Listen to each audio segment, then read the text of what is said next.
Amigos telespectadores de República Dominicana y del exterior, pues una vez más llegamos hasta sus hogares en ocasión de presentarles su programa Consensuando, con la honradora presencia de nuestra coproductora Digna Reynoso. Estamos a la espera de otro coproductor del programa.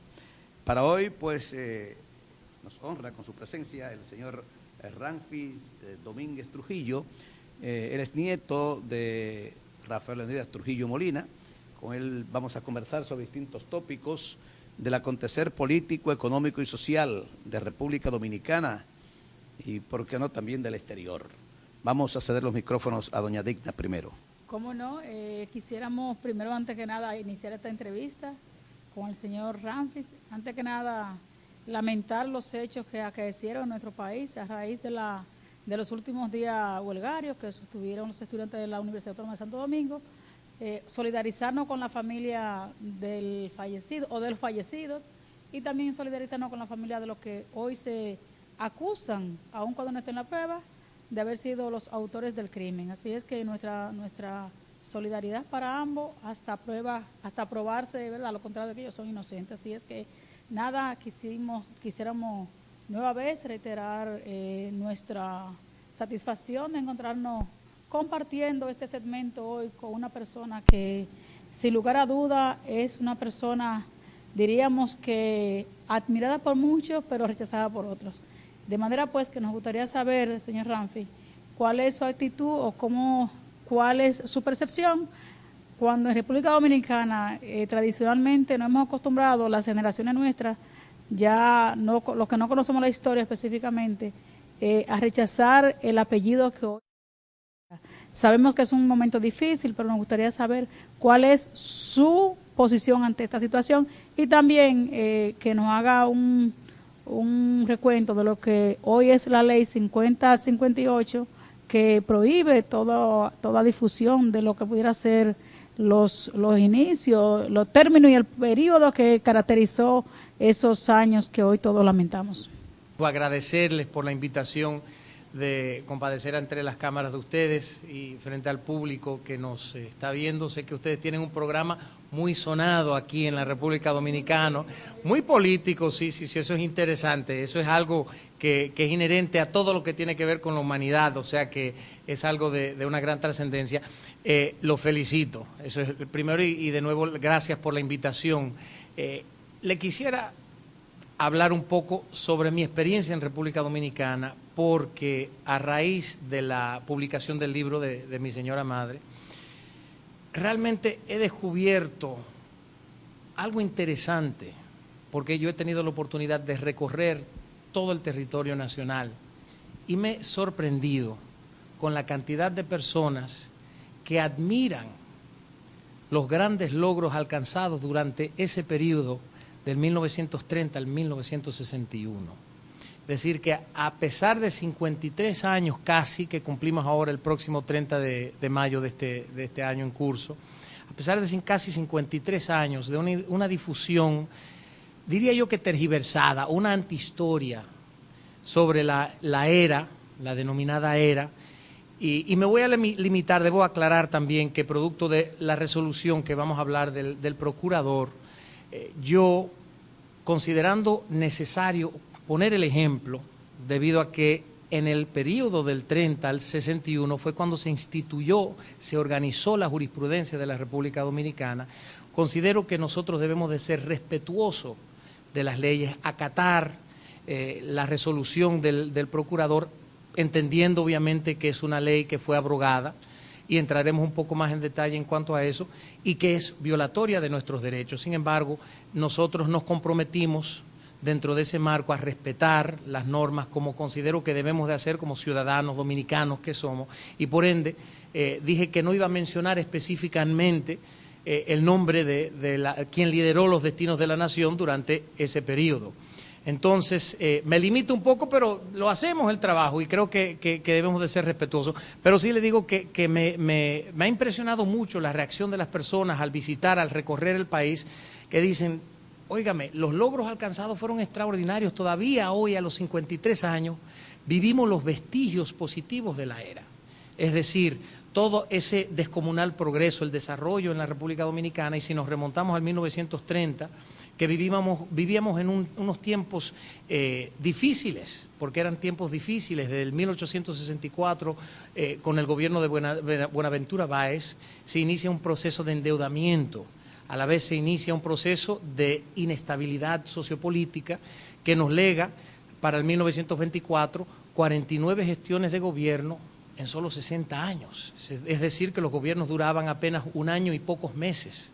Entonces, esas vicisitudes que limitaban el progreso del país, por no decir que lo tenían totalmente estancado, teníamos ya la intervención o la ocupación norteamericana, el control de las aduanas y toda esa serie de cosas, y dentro de esas condiciones de raquitismo económico se logra saldar la deuda externa a la vez que se desarrolla un plan a favor del pueblo dominicano, creando un sistema educativo extraordinario y a la vez también legando un desarrollo descomunal donde vimos la construcción de 350 puentes, un sistema vial donde en los primeros 7 años se construyeron 1.683 kilómetros de carretera, cuando en el 1930 habían solamente 3 carreteras, la Duarte, la Sánchez y la Mella, que fueron construidas durante la ocupación norteamericana por los norteamericanos. No teníamos puertos, se construyeron 8 puertos, empezando con el puerto de Caucedo, se construyó a un costo de $2 millones. Todas las iglesias de aquí, con la excepción de 3 o 4 que ya se habían construido en los tiempos colonos también. Entonces, hoy a los 53 años, al poder apreciar todas esas grandes hazañas que logramos en esos periodos, o en ese periodo, mejor dicho, perdón, la gente hoy por hoy reconocen la laboriosidad del gobierno que dirigió los destinos de la nación del 30 al 61. Entonces, la impresión que ha dejado ha sido netamente positiva, a pesar de los hechos lúgubres, como hemos dicho, las sombras de la era que indudablemente existieron. Pero hoy por hoy creo que la apreciación del gobierno, y más ahora con la labor que nosotros hemos estado desempeñando, estamos pudiendo difundir muchas de las verdades de la era, y le diría que el recibimiento que a mí me dan donde quiera que voy es extraordinario, y realmente me complace, me asombra y me honra inmerecidamente, porque llevo el apellido de aquella persona que se ocupó de todo ese progreso, y por eso le digo yo que esta es una labor que es una necesidad imperiosa para que el pueblo dominicano logre entender, logre comprender la grandeza de nuestro pueblo. Porque todas las hazañas, las grandes hazañas, los extraordinarios logros que nosotros alcanzamos representan la grandeza de nuestro pueblo, porque todo eso se hizo con la mano de obra dominicana. Y eso es extraordinario realmente si nos ponemos a ver la competitividad de la República Dominicana en el mercado internacional, el desarrollo de industria y comercio, el logro de haber sido el 4º país en tener televisión, el logro de ser el primer país de tener una decana en las Naciones Unidas, mujer, la señora Minerva Bernardino. O sea que fueron tantas cosas, de los primeros países en otorgarle el voto a la mujer dominicana en el 42. Nosotros estuvimos en la vanguardia de tantas cosas en ese momento, y eso es algo que hoy por hoy el pueblo está reconociendo. Y como dijo mi abuelo, el juicio de la historia no me inquieta, porque no he defraudado a mi patria. Y creo que poco a poco eso se está conociendo. Y ahora para contestarle, porque yo sé que me estoy extendiendo, pero son cosas importantes, lo de la ley 5880-62, que fue realmente no una ley, es importante aclarar que fue una disposición, un decreto del Consejo de Estado en 1962, que no contó con la anuencia del Congreso porque no existía en ese momento. Entonces fue un decreto que, entiendo yo, obedecía en ese momento a una intención de encubrir, en primer lugar, la participación de quienes conformaban el Consejo de Estado en el gobierno de la era, como le dicen. Podemos señalar el presidente Rafael Bonelli, y Antonio Inver Barrera y Luis Jamía Matió, que fueron 3 integrantes que a la vez fueron grandes colaboradores del régimen. Entonces, eso es en primer lugar. En segundo lugar, fue también un proceso donde realmente se malversaron, o se malversó, mejor dicho, un inmenso caudal que elevó la era de Trujillo. Aquí se ha hablado de que la riqueza, la fortuna de los Trujillos, que tenían 800 millones, 600 millones de dólares afuera. La realidad es que el generalísimo, y ahí le voy a pedir disculpas al procurador porque como hizo Anthony Santos en esa ocasión, porque no fue mi intención, pero el presidente en ese momento, o el presidente que lideró los destinos de la nación por tantos años y en ese periodo de tanta trascendencia, realmente no tenía un solo centavo fuera de la República Dominicana. Todo el dinero, todas las riquezas estaban aquí. Incluso hay una anécdota interesante que el canciller de Pérez Jiménez, Laureano Vallenilla, le dice en una ocasión, una visita, le dice: presidente, dicen que usted es uno de los hombres más ricos del mundo. Y el presidente en ese momento le contesta y le dice: amigo mío, la propiedad es solamente una ficción. Lo que hoy es mío, mañana será del pueblo dominicano. A su muerte, cosas que se desconocen, él dejó un testamento donde él pidió que todas las empresas, todas las cosas que él había dejado, se pasaran a nombre de una fundación y que todo eso se pusiera al servicio del pueblo dominicano. Sus herederos cumplieron cabalmente con esa petición. Lamentablemente, esa fundación y la integridad, vamos a decir, jurídica de esa organización no se respetó y se empezaron a dividir, como quien dice, el pastel que legó la era. Pudiéramos colegir, escuchándolo a usted, decir que la resolución que emitió el procurador en aquel entonces, el año 2010, vendría entonces a crear el formato que en el 62 no fue posible. Lo que pasa es que tenemos que remontarnos a ese momento y la familia, toda mi familia, salió de la República Dominicana. Es decir, que al hacer aseveraciones o expresiones en contra, a favor del régimen, realmente no había un mecanismo de apoyo. Nosotros no teníamos la plataforma para hablar de todos esos logros, de las cosas positivas de la era. Entonces se ha enfocado en un oscurantismo que realmente no fue tal, se ha llevado una magnitud, vuelvo y repito, nosotros hemos reconocido en todo momento que hubo hechos lúgubres, pero lo importante es hablar de una historia colectiva. Creo que es momento ya de buscar una especie de conciliación con el pueblo dominicano. Hablar no tanto del pasado, sino aprender del pasado y con miras al futuro. Y decir, bueno, ¿qué podemos aprender de ese periodo de tanta trascendencia que nos legaron cosas extraordinarias?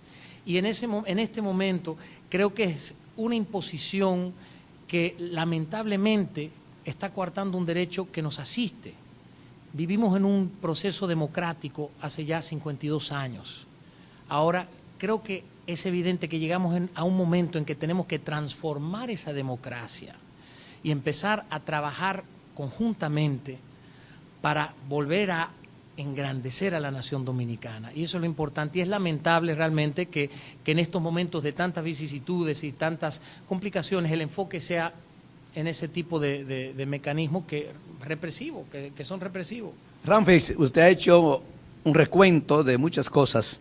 Sin embargo, hay que también traer a colación de que no son pocos los miles de dominicanos, yo diría la mayoría del pueblo dominicano, que afirma que uno de los acontecimientos que más impactó y que contribuyó de una manera preponderante a la caída del régimen de su abuelo fue el fusilamiento de los expedicionarios de Constanza, Maimón y Estero Hondo. No son pocos, o no fueron pocos los organismos internacionales que eran de opinión, y la mayoría de los dominicanos, de que esos expedicionarios, si hicieron algo, debieron haberse enviado a la cárcel, pero no fusilar cerca de 200 hombres por buscar lo que ellos consideraban que era la libertad del pueblo dominicano. Bueno, fíjese, yo en todo momento he dicho que respeto muchísimo a los invasores del 14 de junio. Los expedicionarios. Los expedicionarios. Eran invasores porque venían a su patria. Bueno, venían a su patria, pero hay que también tomar en consideración que había un gobierno constitucionalmente formado que gozaba con el apoyo del pueblo. Y realmente hay que remontarnos a esa época para poder apreciar lo que fue la disidencia. Y yo creo que en cualquier momento, cuando alguien se enfrenta a la justicia, a las leyes, a la Constitución, a los organismos debidamente instituidos, siempre va a haber una represalia. Ahora, por eso es que digo yo que en ese momento se consideraban invasores porque venían a derrocar el gobierno de la era. Entonces, yo siempre he dicho que respeto inmensamente a todas aquellas personas que incurrieron en ese riesgo de venir al territorio a enfrentarse a un gobierno de mano dura, y eso hay que reconocerlo. También hay que estudiar los antecedentes de ese movimiento, reconocer que estaba siendo impulsado por una ola que estaba expandiéndose por todo Latinoamérica, el Caribe, Centroamérica, que venía propiciado por Cuba, por ejemplo, que en ese momento el movimiento 14 de junio gozaba enteramente del apoyo del gobierno comunista de Cuba. Se ha dicho, y hay muchas personas que dicen, bueno, no eran comunistas. Realmente se puede señalar dentro del grupo que vino aquí a República Dominicana, personas que venían con la firmeza de convicción de que iban a derrocar un gobierno dictatorial. También hubo del grupo personas que gozaban plenamente de la convicción comunista, o sea que había de todo ahí. Entonces, lo interesante de todo eso es llegar al fondo de lo que fue ese movimiento. Y repito, hubo momentos muy desagradables, hechos lúgubres durante la era, pero nosotros tenemos que llegar al trasfondo de todas esas cosas para ver históricamente qué fue la realidad de ese capítulo. Entonces la gente dice, bueno, ellos vinieron a derrocar a Trujillo, y es verdad, ellos vinieron a derrocar el régimen de Trujillo con la intención de matarlo a él, vinieron armados, o sea que fue un movimiento agresor, un movimiento donde tomaron armas en contra del régimen. Obviamente ante ese tipo de movimiento, tal y como lo fue en el 49 Luperón, bueno, Cayo Confite que nunca llegó, pero en el 49 fue lo mismo. Entonces la gente tomaron armas para defender el gobierno que estaba constitucionalmente formado y era el gobierno de turno en ese momento. Y podemos decir, bueno, era un gobierno dictatorial, etcétera, etcétera, ya tenía muchos años, tenía un desgaste y todo ese tipo de cosas, y podemos hablar de lo que fue ese modelo en ese momento y todas esas cosas, pero lo importante es hablar sus pros y sus contras. Ellos vinieron a derrocar el gobierno y el gobierno se defendió claramente. ¿Que se llevó a un extremo? Sí, absolutamente, porque estamos de acuerdo. Hay cosas que uno tiene que hacer para evitar, pero eran otros momentos. Eran momentos de grandes desafíos también. No podemos juzgar el gobierno de ese momento con las condiciones de hoy. Hoy vivimos en democracia, hoy vivimos en un clima, vamos a decir, de cierta estabilidad política. No en ese momento donde uno no sabía si el vecino de uno era un comunista terrorista, de los que venía y que pretendía poner bomba Molotov. Porque incluso, por ejemplo, doña Dedé, cuando le otorgaron el premio, dijo orgullosamente, en mi casa se hacían bombas para combatir al régimen. Eso se tiene que contar también. Y por eso le digo yo que hay que buscar una colectividad histórica para censurar todos los hechos lúgubres de la era, pero también recatar todas las cosas positivas. O sea, hay que poner las cosas sobre una balanza, aprender de lo bueno y aprender de lo malo también para que no se repita. La Iglesia Católica es 1.000.000 de veces más poderosa que los Trujillos, y la Iglesia Católica ya le pidió perdón al mundo por los errores cometidos. Ustedes, los Trujillos, los pocos que quedan, porque ya los viejos todos se han ido, quedan unos cuantos jóvenes, ya de los... Hay muchos todavía. Bueno, una familia extensa. ¿Estarían ustedes dispuestos en un documento público a pedirle perdón al pueblo dominicano, a las viudas, a los huérfanos, en fin, a todos aquellos que fueron víctimas del régimen? Le voy a decir una cosa, es un planteamiento que me han hecho en varias ocasiones. Yo siempre he lamentado y siempre he dicho, la muerte de un solo ser humano es lamentable, y lo es. Sin embargo, también entiendo que uno no puede hacer responsables de algo que nosotros no hicimos. Entonces, yo no puedo cargar con los vicios del régimen de mi abuelo porque yo no los cumplí. De hecho, yo nací en el 1970. Yo vengo con otra mentalidad completamente diferente porque yo nací en los Estados Unidos, me crié en un mundo enteramente democrático, me considero enteramente un demócrata. O sea que yo no soy de la era, yo no viví ni puedo apoyar los hechos lúgubres de la era. Y no los apoyo, al contrario, los censuro también. Y los censuro porque pasaban en ese momento y censuro los que pasan hoy también. Entonces, dentro de ese marco, digo, yo no soy quien para pedir perdón por los crímenes que se pudieron haber cometido en la era, porque yo no soy responsable. Yo lo que sí puedo decir es que yo lamento cualquier hecho lúgubre que haya pasado, cualquier acto de represión, igual que como ciudadano dominicano que soy, lo censuro hoy también y me opongo a las injusticias de hoy. Pero yo no puedo, como le digo yo, reitero una vez más, pedir perdón por algo que yo no hice. Si yo he ofendido a alguien, claro, yo pido perdón, yo soy la primera persona de reconocerlo. Pero el Papa que pidió perdón en nombre de la Iglesia no era ni siquiera de esa época. Pero recuérdese que el Papa tiene una responsabilidad ante el mundo católico, porque el Papa es representativo de todos los católicos del mundo y tiene que poner el ejemplo. Nosotros apenas estamos aquí para hablar de historia, para poder aclarar hechos importantes, trascendentales, como buen dominicano, y diciendo, aquí estoy yo, un buen dominicano que me enorgullezco por todas esas cosas favorables que pasaron, y quiero que el pueblo lo conozca, que conozca su grandeza. Y esa es la tarea que yo me he trazado. Usted es dominicano y como dominicano tiene que saber y conocedor de la historia que es, aun cuando usted no la vivió, y ha dicho con mucha seguridad de que lamenta los hechos ocurridos en la época, en aquel momento. De manera que yo entiendo, al igual que don Hercilio, que propicia esa ocasión para que usted, aun cuando usted no sea responsable, ¿verdad? Porque nuestra Constitución también lo excluye a usted como responsable, en el fondo, porque nadie es responsable a actos de segundo, ¿verdad?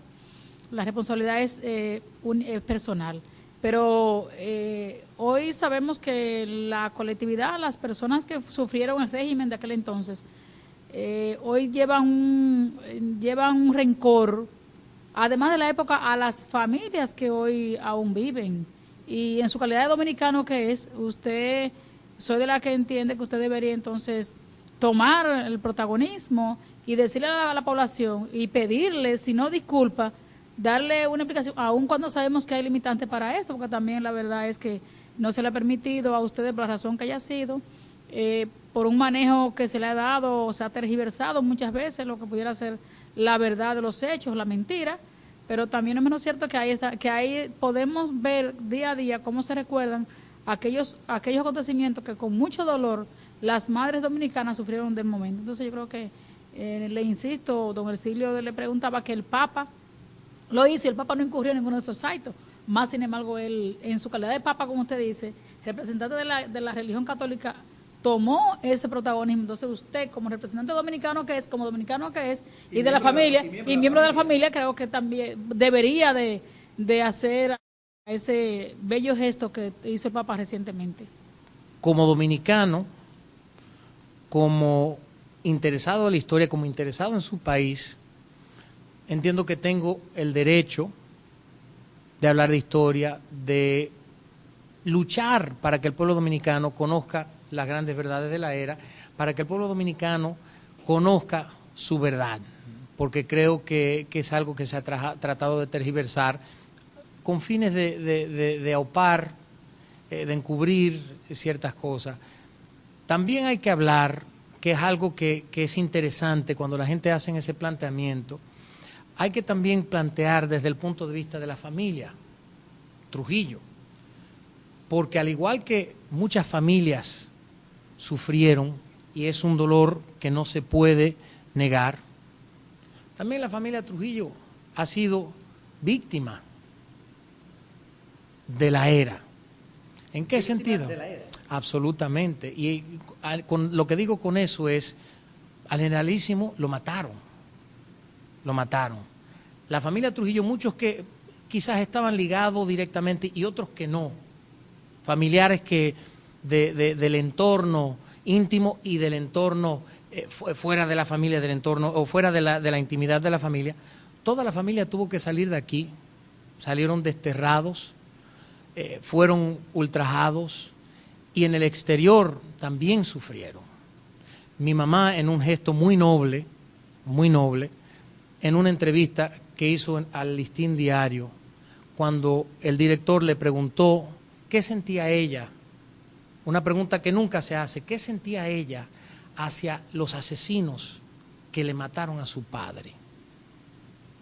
Y ella dijo que ella los había perdonado a todos. Un gesto muy noble. Sin embargo, pero es un planteamiento que la gente no hace, y vuelvo y repito, por eso es que yo entiendo que uno tiene que hablar de todo, porque ese es un capítulo que la gente nunca piensa. Yo no tuve la oportunidad de conocer a mi abuelo, no tuve la oportunidad de conocer, hubo familiares de nosotros que murieron en la pobreza, que sufrieron cantidad de vicisitudes en el exterior, persecuciones en el exterior. Acuérdese una cosa, que quien se enfrentó al gobierno de la era lo hizo responsablemente, asumiendo una tarea, un patriotismo, convicciones propias, al igual que quien lideró los destinos de la nación duró ahí 32 años, casi 31 años, batallando contra viento y marea, responsablemente, enfrentándose a agresiones, enfrentándose a todo tipo de situaciones, y cayó abatido, lo mataron a él. Y hay quienes dicen que el general Ramfis murió en España precisamente producto de sus intenciones luego del accidente, del aparatoso accidente, que le estaba bien y que fue un intento de matarlo, porque él tenía en ese momento intención de volver a la República Dominicana. O sea que hay que hablar de la colectividad, vuelvo y repito, del dolor. Hubo muchas familias dominicanas, nosotros también sufrimos, y igual que nosotros lamentamos los hechos, nunca se ha hablado, por ejemplo, de ese aspecto. Entonces, yo lamento muchísimo, pero vuelvo y repito, no creo que, incluso yo creo que el que yo pida perdón por los hechos de mi abuelo, no creo que va a erradicar ese dolor, porque ya eso no vuelve a traer los familiares. Y por eso digo yo, hay que buscar una conciliación, hay que hablar de colectividad. Vamos a olvidarnos del pasado, vamos a aclarar el pasado y sacar provecho de ese pasado, y vamos a movernos hacia el futuro. Hay un hecho que debemos traerlo hoy a colación aquí, y fue justamente Trujillo fue una hechura de los norteamericanos, que a nadie le quepa la menor duda. Desde el 23 de febrero de 1930, cuando se produce aquel manifiesto y aquel movimiento cívico, todo el mundo sabe que la mano de los norteamericanos estaban detrás. Era su pupilo, Trujillo, era su pupilo. Así es. Sin embargo, en la postrimería ya de su régimen, él se convirtió en un antinorteamericano y se inclinó hacia la Unión Soviética. ¿No cree usted que ese giro que él dio, habiendo sido protegido por los norteamericanos, hecho por los norteamericanos, desde que era segundo teniente, que se fue por el este, y en vez de perseguir, en vez de llamarles patriotas a los que se oponían a la intervención norteamericana, le llamaban gavilleros, una forma de minimizarlo y de maltratarlos más? ¿Usted no cree que eso también tuvo que ver mucho con la caída de su régimen? Yo quiero su respuesta después que cumplamos con nuestros compromisos comerciales.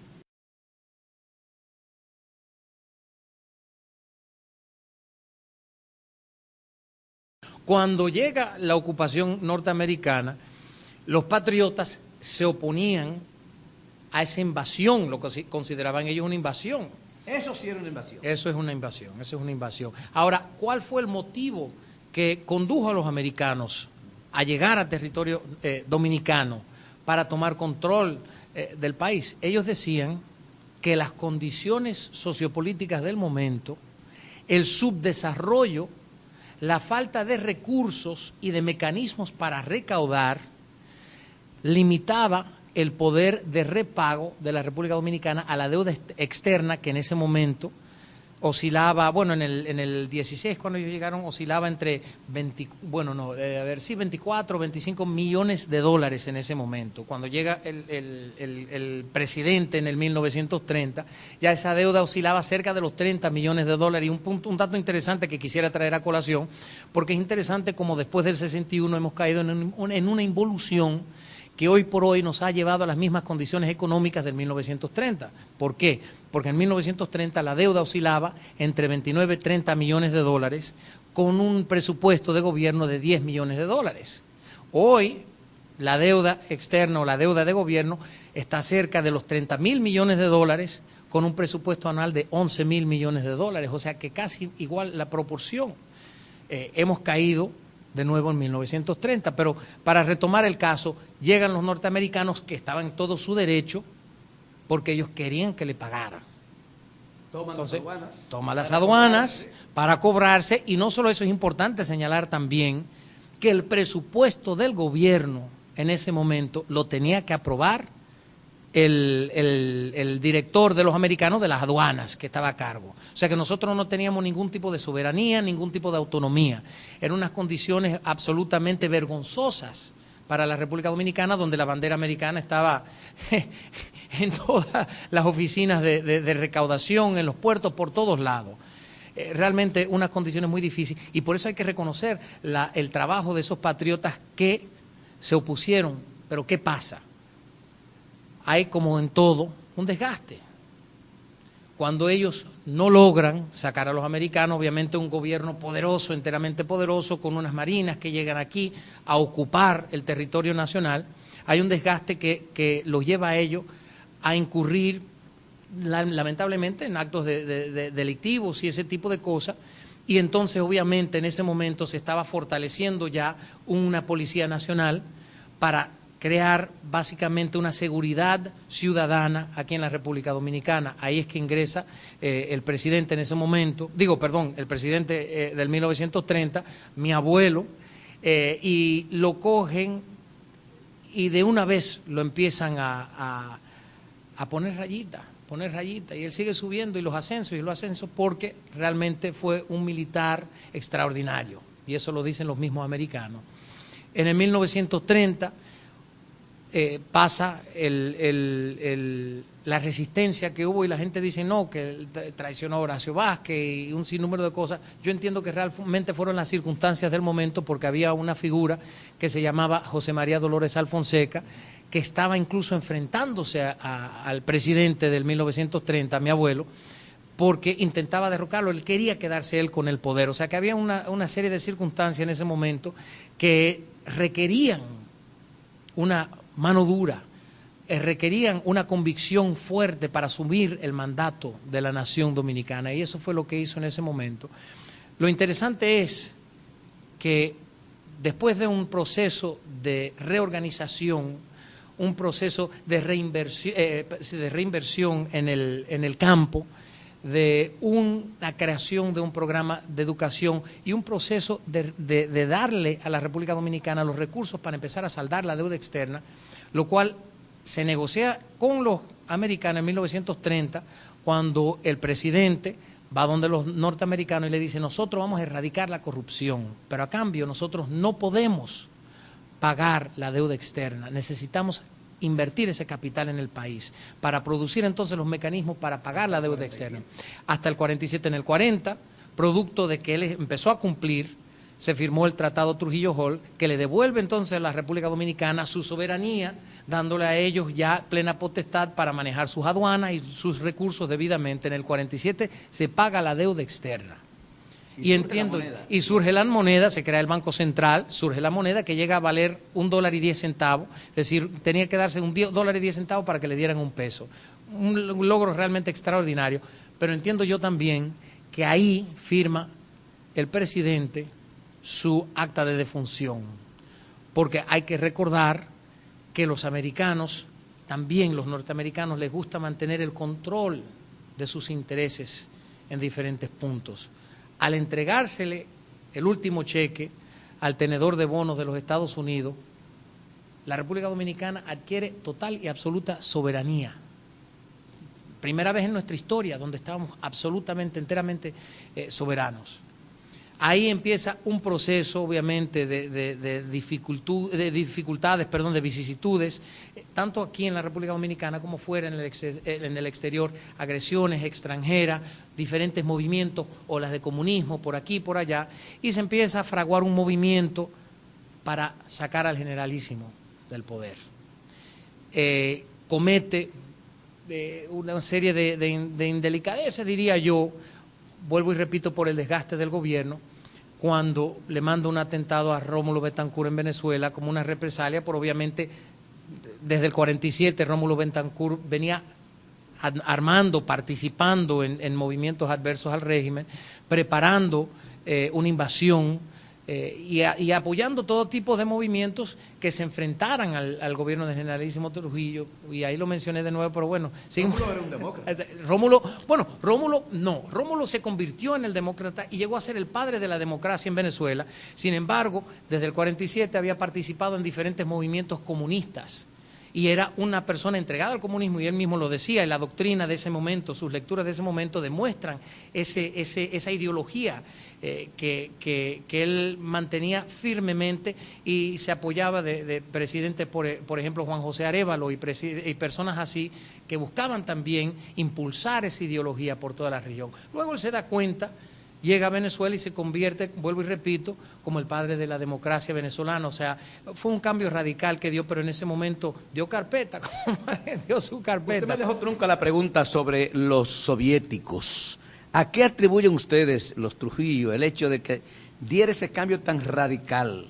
Es decir, dar la espalda a quien lo protegió, a quien lo hizo, porque realmente los norteamericanos lo hicieron a él, lo protegieron hasta el final, hasta que empezó ya su decadencia. Unos dicen que a partir del año 1955, cuando para conmemorar sus 25 años, crea la Feria de la Paz y Confraternidad del Mundo Libre. Ahí comenzó el declive y la desgracia de él, porque en el orden económico el país entró en una crisis desde 1955. ¿A qué atribuye usted el hecho justo de que él se inclinara hacia los soviéticos, siendo él el bastión del anticomunismo, como se llamaba?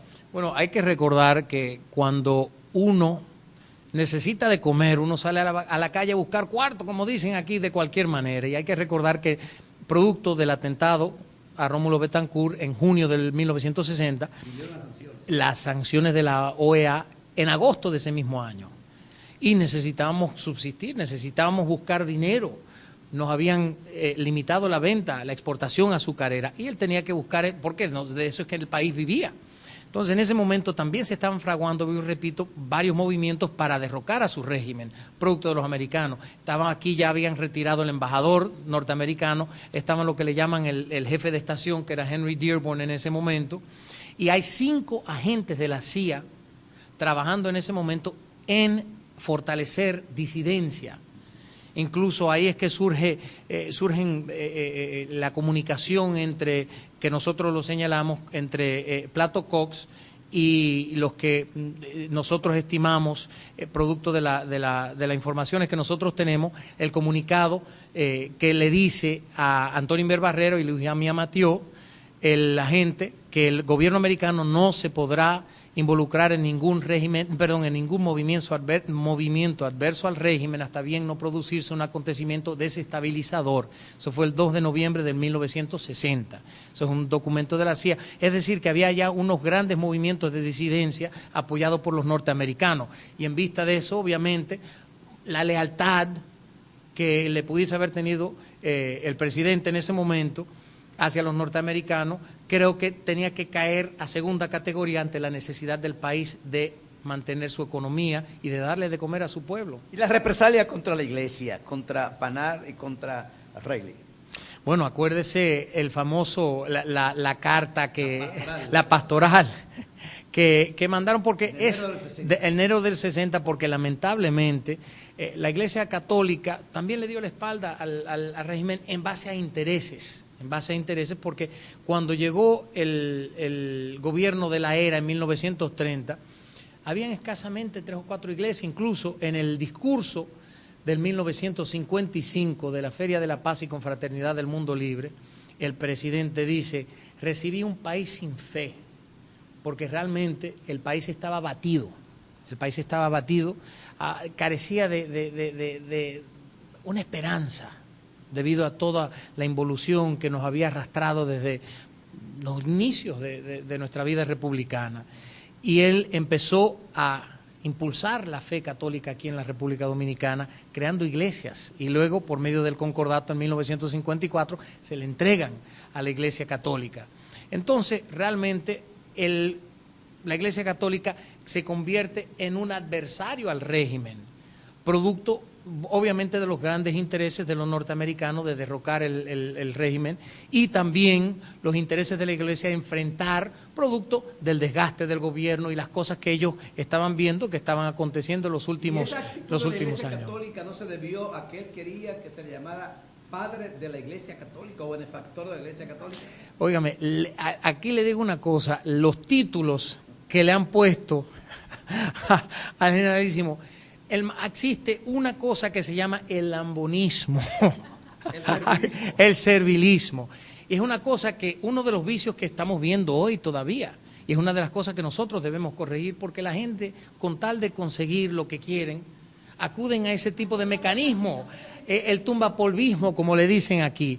Y es parte de la era. Incluso, por ejemplo, en 1936 dicen que el presidente exigió que le cambiaran el nombre a Ciudad Trujillo. No fue así. Eso fue un movimiento dentro del Congreso iniciado por ay Dios mío, ¿cómo es que se llama?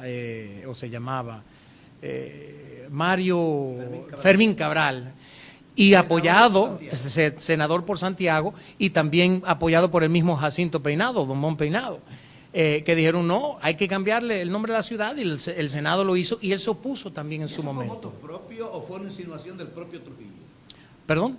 ¿Eso fue moto propio de ellos, de Mario Fermín Cabral, o fue una insinuación de Trujillo y sus entes? Yo le diría que después de la devastación que dejó el ciclón de San Zenón, que se asomó aquí el 3 de septiembre del 1930, a las pocas semanas de haber tomado posesión el gobierno de ese momento, que destruyó la ciudad capitaleña, dejando un saldo de muertes impresionante. La ciudad estaba destruida por completo.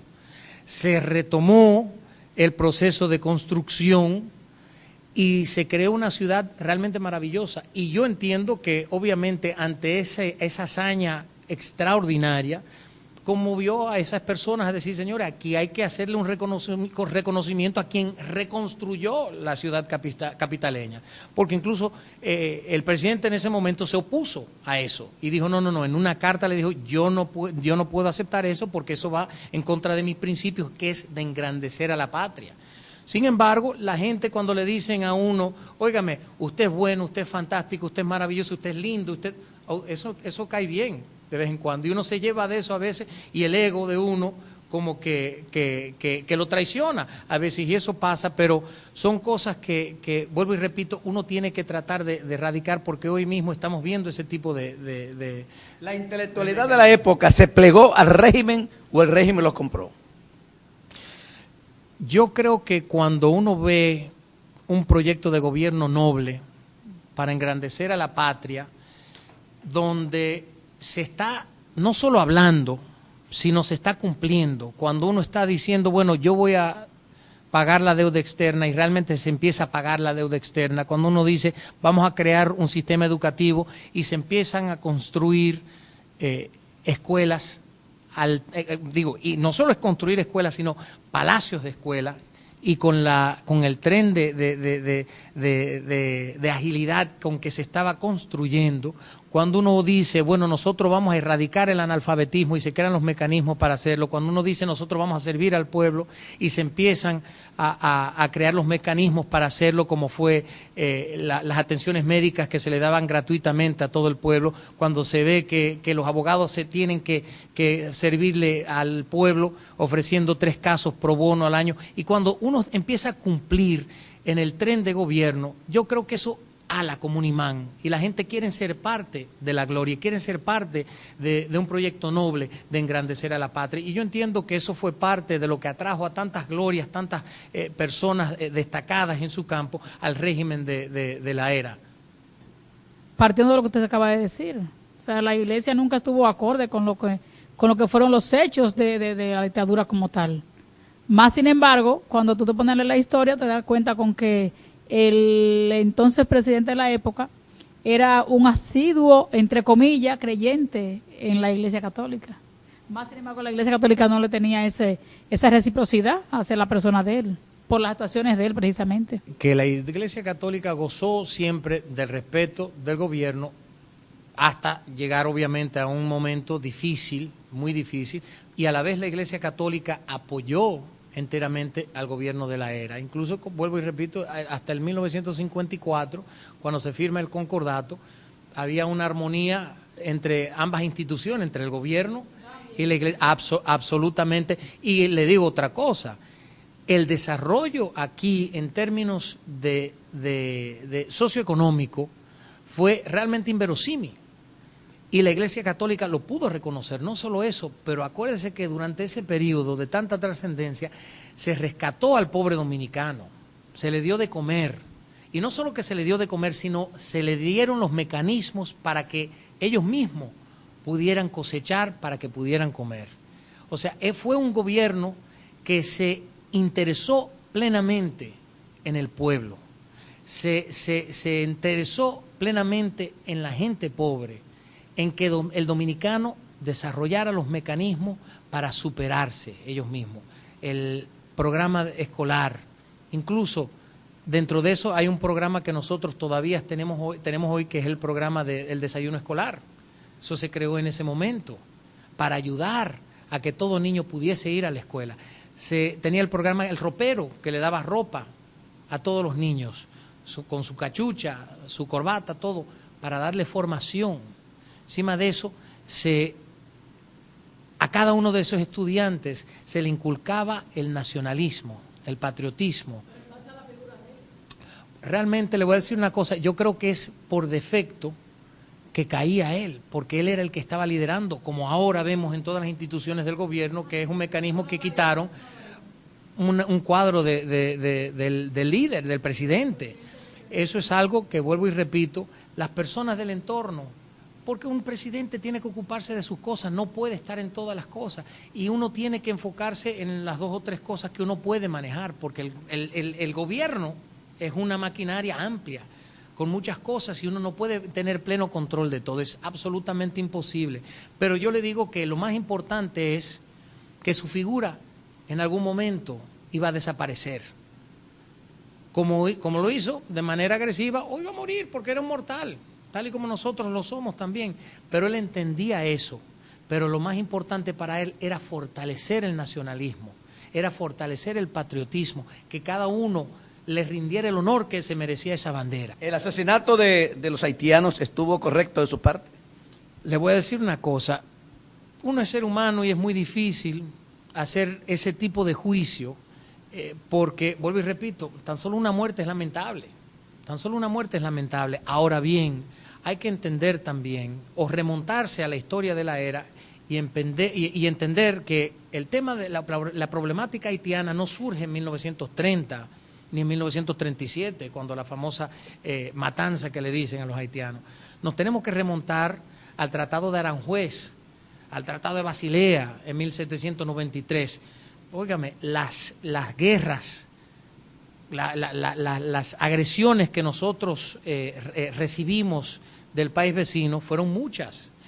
Las 8 batallas que tuvimos que librar después de la independencia. De la independencia. En 1801 tenemos una invasión de Henri Christophe que fue una masacre de dominicanos impresionante. Y nunca, y hay que reconocer también, en la Constitución haitiana, lo que tiene previsto es una isla indivisible, hoy por hoy, en el año 2013, aún. Entonces, todos esos datos se tienen que tomar en cuenta. También hay que hablar de que en 1928, el presidente Horacio Vázquez se reunió con las autoridades haitianas para tratar de solucionar ese problema. En 1932, el presidente también se vuelve a reunir con Estenio Vicente allá en la frontera. En el 36, y en cada oportunidad, cuando se pactaba un acuerdo con el país vecino, violaban. En 1936 se vuelve a firmar un pacto donde incluso se acuerda a construir una carretera internacional para dividir ambos países. Y eso era un aporte, o contaba con el aporte de ambos países. Sin embargo, Haití violó una vez más.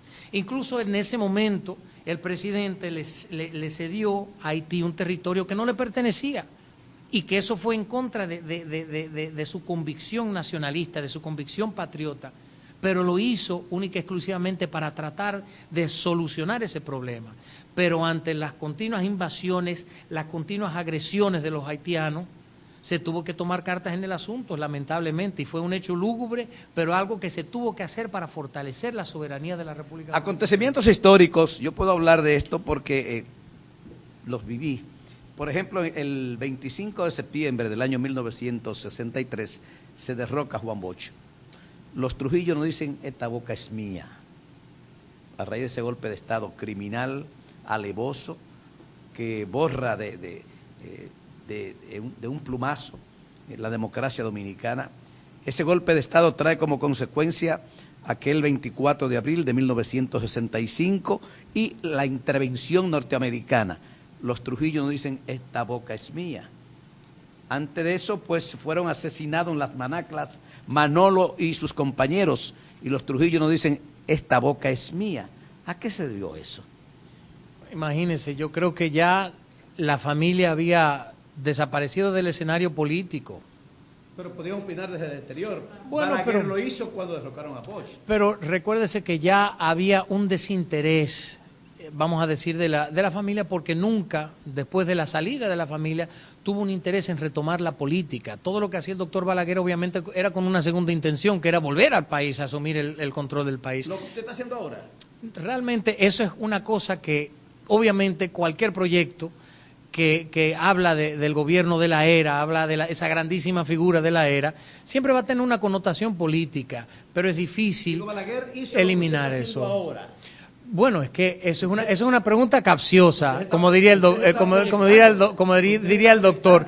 Yo diría que es difícil cuando uno habla de las luces de la era, obviamente siempre va a tener una connotación política, pero el proyecto que nosotros llevamos a cabo ya hace 3 años es un proyecto histórico-cultural, un proyecto social, un proyecto humanitario, donde nosotros hemos querido venir a República Dominicana y hablar de la historia de la era, para que el pueblo dominicano conozca también sus grandes virtudes. Usted se le ve a lo largo y a lo ancho de la geografía nacional, en todas las provincias, tiene un comité, tiene un amigo, hacen el clásico sancocho, la reunión política, en fin.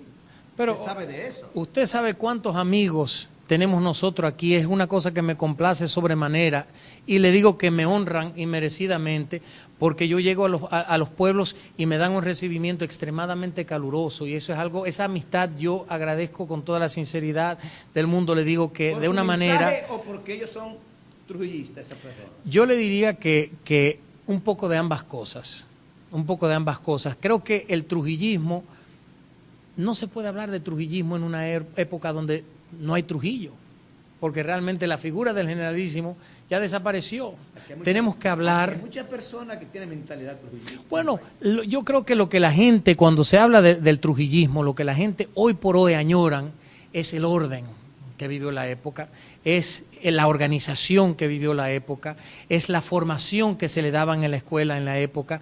Estamos hablando de un sentimiento patriota, un sentimiento nacionalista, que teníamos arraigado, que todo el mundo lo emanaba, porque era una cosa que se le impregnaba desde chiquitico. Todas esas grandes logros, grandes hazañas, todos esos logros que nosotros alcanzamos, eso es lo que añora el pueblo dominicano: volver al desarrollo, volver al orden, volver al respeto a las autoridades, volver ¿Pero volver con quién?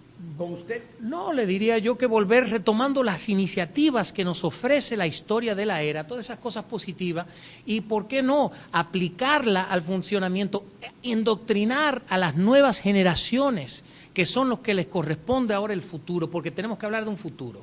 Y a ellos son los que les corresponde aprender de esa era, pero con historias veraces, con datos incontrovertibles, y hablar de lo grande que fuimos como país, y que nosotros logramos cosas que países de nuestro hemisferio no han logrado todavía. Nosotros estamos en la vanguardia de tantas cosas y nosotros tenemos que trabajar juntos todos para recobrar esa grandeza. Podemos decir, Ramfi, que la decisión de su familia, en este caso, está en la disposición de reivindicar la población dominicana de aquel entonces, que pudiéramos decir que tienen en su haber el dolor del momento que vivieron ellos en una época. Podemos decir, por demás, que la visita que usted está haciendo a diario, tal como decía don Ercilio, en la población dominicana, con un mensaje que usted ha dicho, bueno, yo quiero pensar de manera positiva. Yo quisiera que no miremos para atrás. Eso me recuerda, don Ercilio, una frase del presidente nuestro el día pasado, que de que no tiene la piedra y no es para... Eso me pareció ese manifiesto, ¿verdad? Entonces, el hecho mismo de que usted esté llevándole un mensaje de, si no de arrepentimiento, sino de perdón, diríamos que reivindicar el sentimiento, reivindicar las acciones negativas que en ese momento que usted está consciente y ha admitido que no comparte con la época vivida. O sea, usted dice, yo no la viví y soy un dominicano como tal, pero tampoco no apoyo lo que hizo el régimen desde entonces. Entonces, en ese calendario de visita que usted tiene, se puede leer, como dominicano que somos, y decía alguien, entre políticos tú no te puedes leer la baraja que dice, ¿verdad? Podemos decir que esa insistencia suya de querer insertarse en la población dominicana y buscar el medio cómo llegar a la población, lleva como objetivo principal, si no es restablecer aquel momento, por lo menos limpiar en parte y encabezar un proyecto en la persona suya o de algún miembro más de su familia. El proyecto que nosotros estamos encabezando absolutamente nada tiene que ver con política. Yo le diría que más allá de reivindicar, nosotros lo que buscamos es una conciliación de la historia, una conciliación con el pueblo dominicano. Vuelvo y repito, que nosotros logremos aprender de la historia de la era del 1930 en 1961. ¿Qué pasa? Nosotros hemos visto después de la caída del régimen que los vicios de la dictadura se han acrecentado a niveles superlativos hoy. La gente no lo conocen como tal, pero son vicios de la dictadura, vicios de todo gobierno totalitario. Vamos a la pausa para que usted nos hable de esos vicios.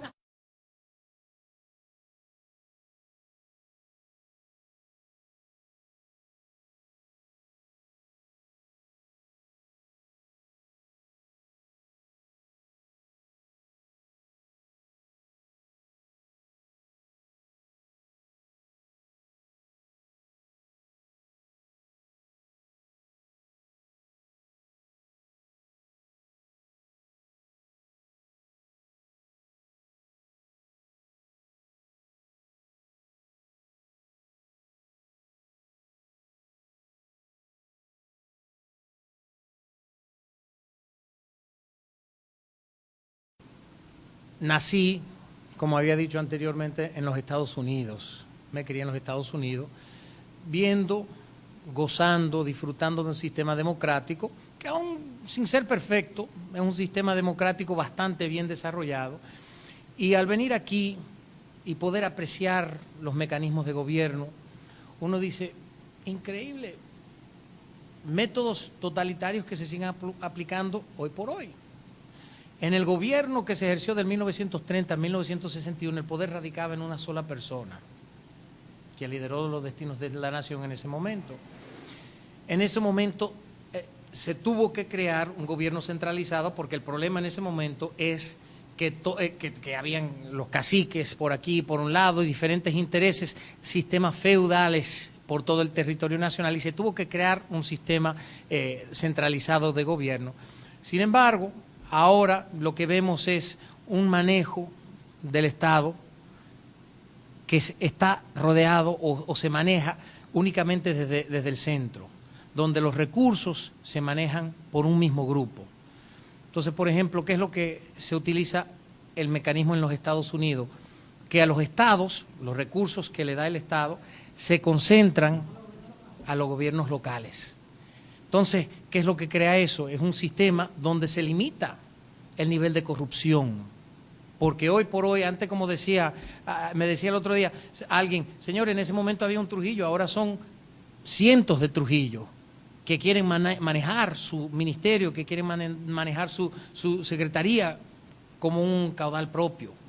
Entonces, lo que nosotros entendemos que se debe de manejar es que, vuelvo y repito, que se le haga una asignación a cada una de las gobernaciones para que ellos entonces se ocupen de sus necesidades y busquen una manera de descentralizar el funcionamiento del gobierno. Eso va a crear generar una especie de transparencia importante para la República Dominicana y el manejo del Estado.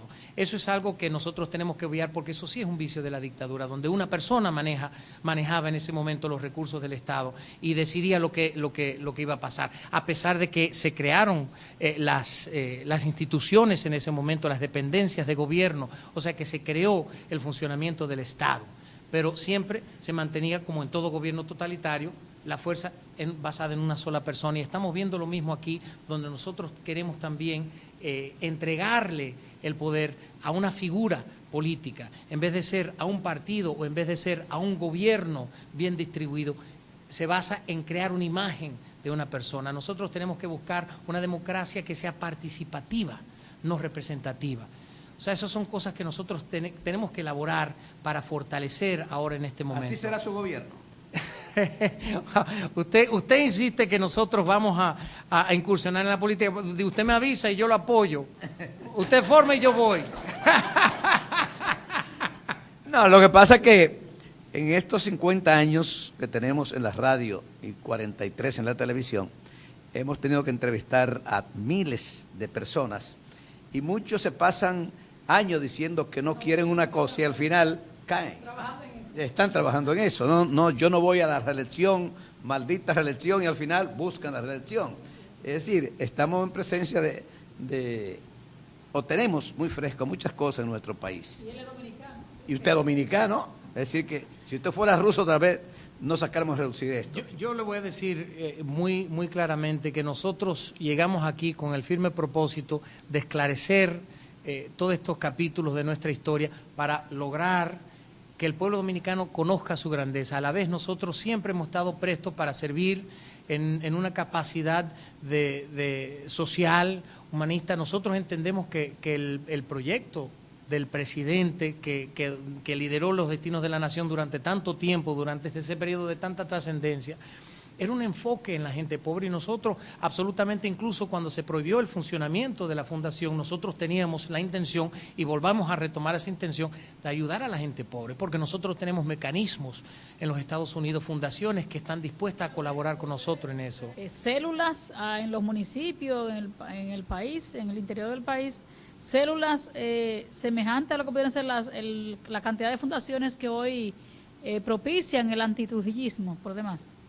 O sea, sería algo a lo inverso de lo que ellos predican. Fíjese, nosotros no pretendemos organizar una estructura en los municipios y eso, sino que a nosotros nos hacen llamado a cada rato personas que nosotros vamos a visitar, que nos llaman para que nosotros colaboremos con eso, y nosotros en eso siempre hemos estado prestos y hemos colaborado cuando se nos ha pedido, y continuaremos con ese mismo espíritu de cooperación con el pueblo dominicano, absolutamente, porque yo me considero enteramente dominicano, igual que toda la familia, mis hermanos, mis padres, mis tíos. Nosotros nos duele lo que pasa en la República Dominicana, a nosotros nos duele, y nos duele ver la desatención a la gente pobre, la falta de educación y todas las vicisitudes que afectan de manera tan perniciosa a la República Dominicana. Eso nos duele, nosotros sentimos el mismo dolor de la patria, absolutamente, y más viniendo de una familia de quien por tantos años luchó para lograr engrandecer a la nación dominicana, como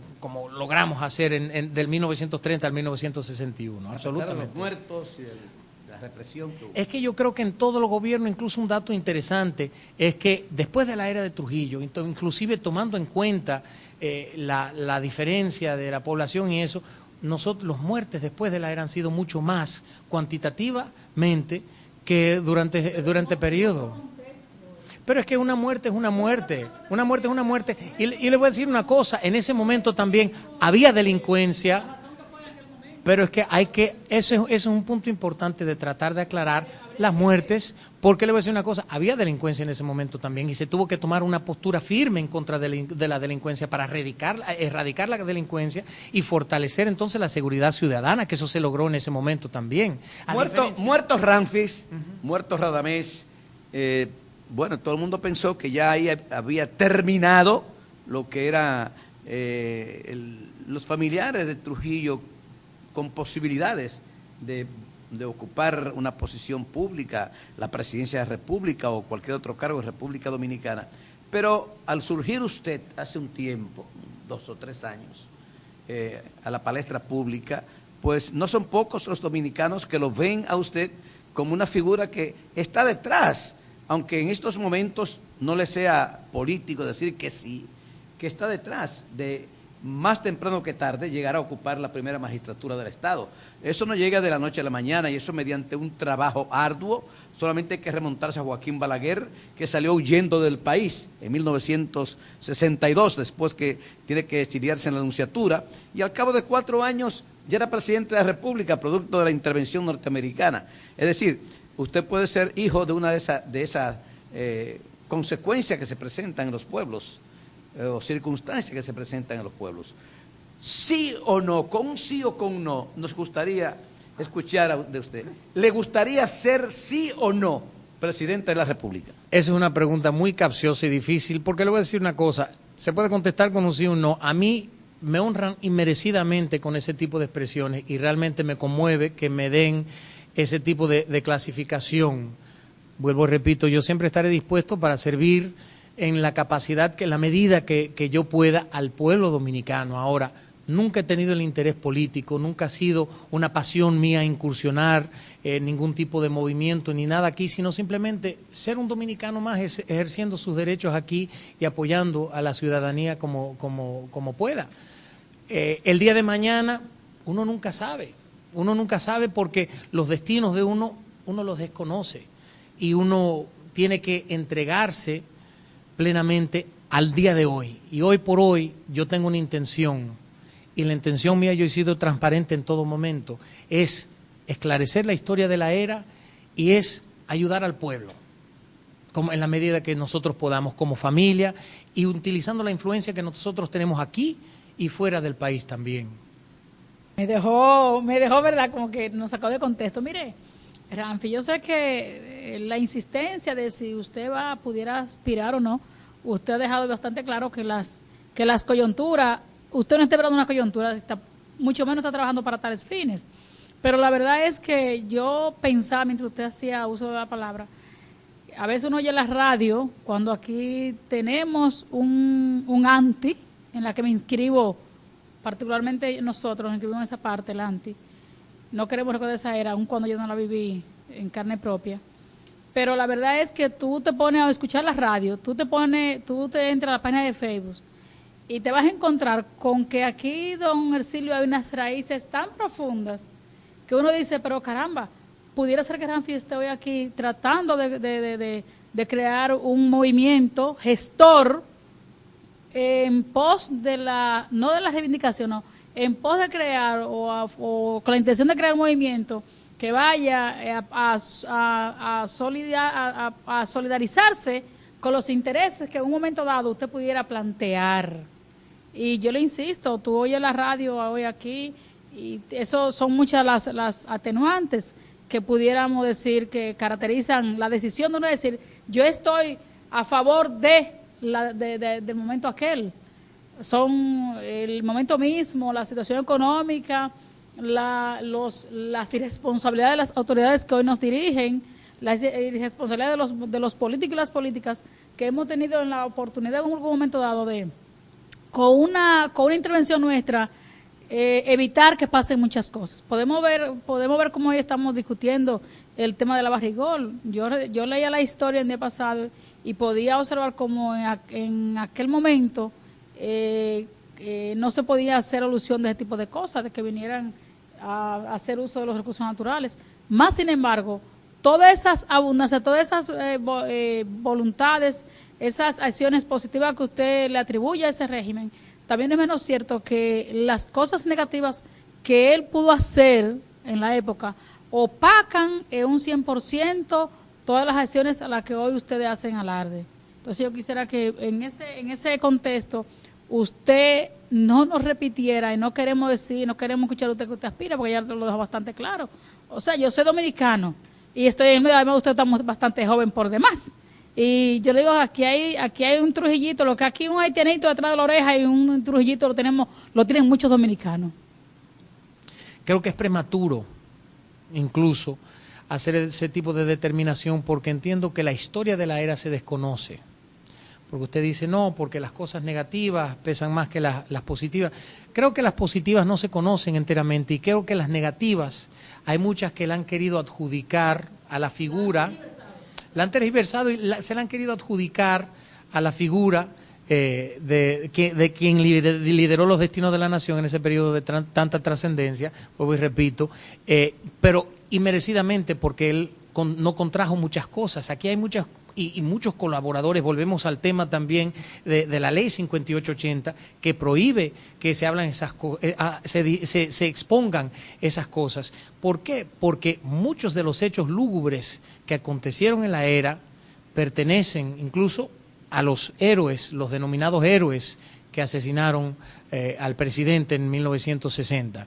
Muchos de esos hechos lúgubres se le pueden atribuir a ellos. Incluso hay dos en específico que tienen nombres o nombretes que le ponen debido a ese tipo de accionar de parte de ellos.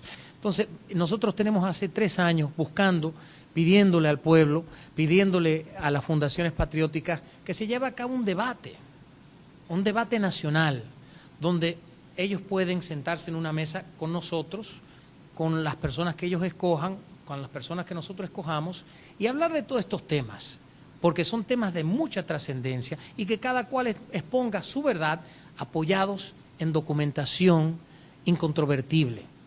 Porque aquí han admitido, han aceptado que se difundan cosas, anécdotas como historia patria, sin ningún tipo de aval, sin ningún tipo de sustento. Entonces, eso es algo que yo creo que le haría una gran justicia a nuestras efemérides. Y eso es lo que nosotros buscamos hace 3 años. Lamentablemente, vuelvo y repito, vivimos en una democracia que se tiene que transformar, porque esa misma democracia que venimos batallando con ella hace más de 50 años, hoy quiere prohibir que se lleve a cabo ese debate. Y ese debate puede generar una nueva versión histórica sobre muchos hechos que han querido opacar, sobre muchos hechos que han pretendido desnaturalizar.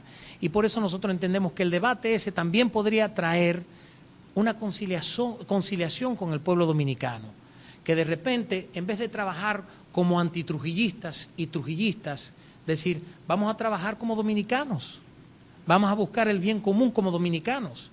Y eso es algo que nosotros debemos de todos de tratar de apoyar y trabajar para ello. Y después que nosotros hagamos ese de gran debate, entonces tendremos una historia justa, una historia colectiva, donde veamos las cosas con sus luces y sus sombras, y tengamos entonces una percepción real y verdadera de lo que fue la República Dominicana y de lo que fue la era del 1930 y al 1961. Y como dominicanos, enorgullecernos por todas esas grandes hazañas y censurar lo que no se debe de repetir. La pregunta que le vamos a hacer es porque ya sabemos que usted puede contestarla con mucha facilidad. Después de la muerte de Trujillo, hemos tenido aquí varios gobiernos.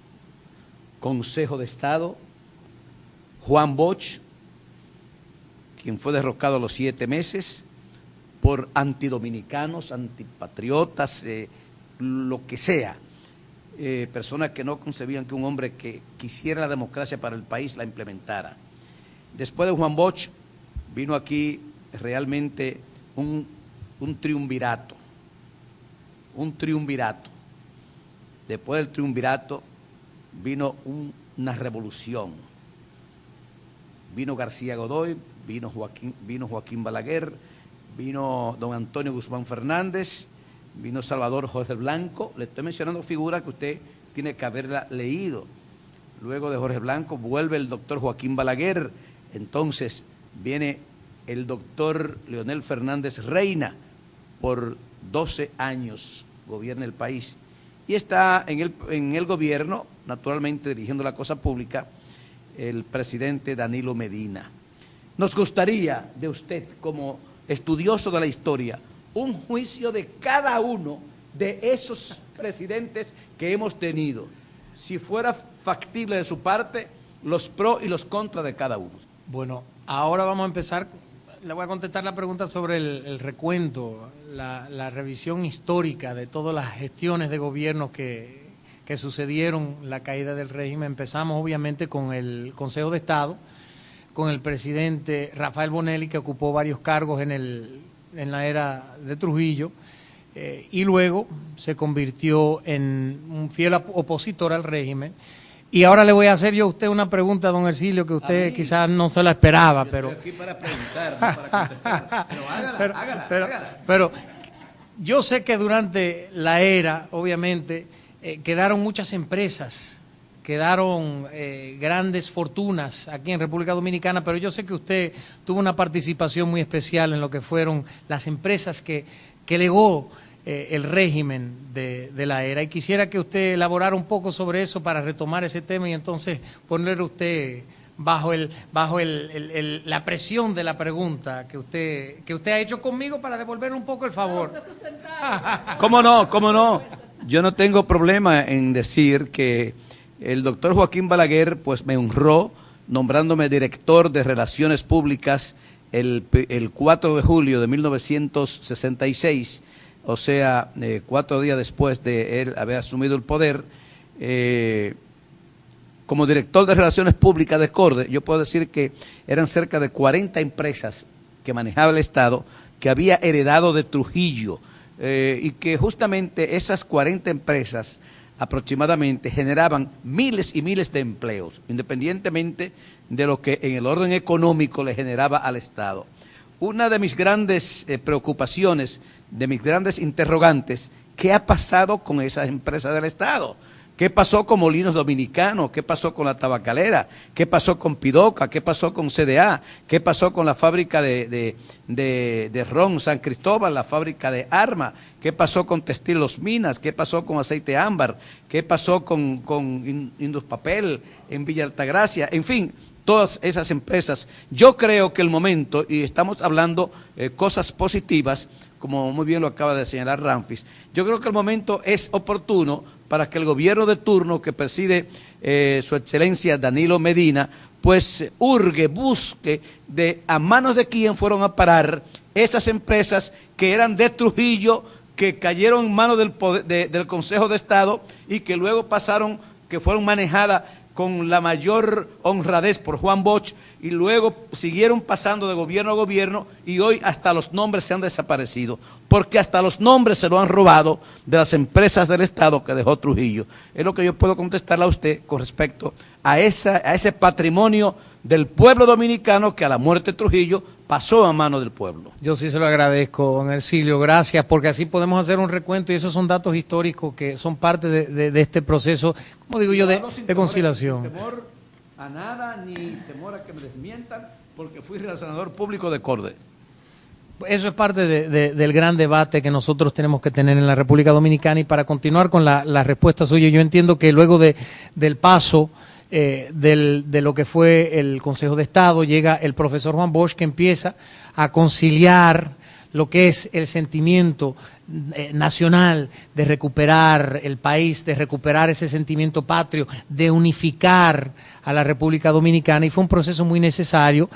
Fue derrocado y le dio paso, obviamente, a una revolución en 1965, donde se tuvieron que enfrentar dominicanos con dominicanos, una situación muy lamentable, muy lamentable.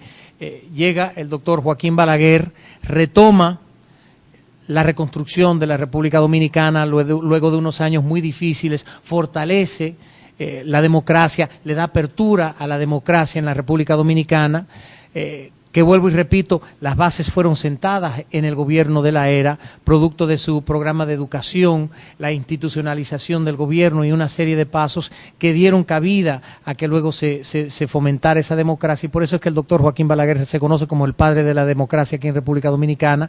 Llega llega Antonio Guzmán, que entra con una reforma agraria que resultó ser beneficioso para el país, una persona muy noble, con intenciones muy nobles, se suicida, da paso entonces a Salvador Jorge Blanco, que obviamente en situaciones, unas condiciones muy difíciles económicas, y hay mucho que hablar de ese gobierno, pero todo parte de un mismo proceso de llegar al día de hoy, un proceso muy batido de la democracia, del desarrollo y subdesarrollo en muchos casos también. Volvemos al gobierno del doctor Joaquín Balaguer, llega entonces el doctor Leonel Fernández en el 1996, dentro de obviamente unas condiciones difíciles, con tensiones electorales y demás, y empieza su trabajo, su laborar a favor de los intereses que ellos representaban en ese momento, la primera vez que había llegado el PLD al gobierno,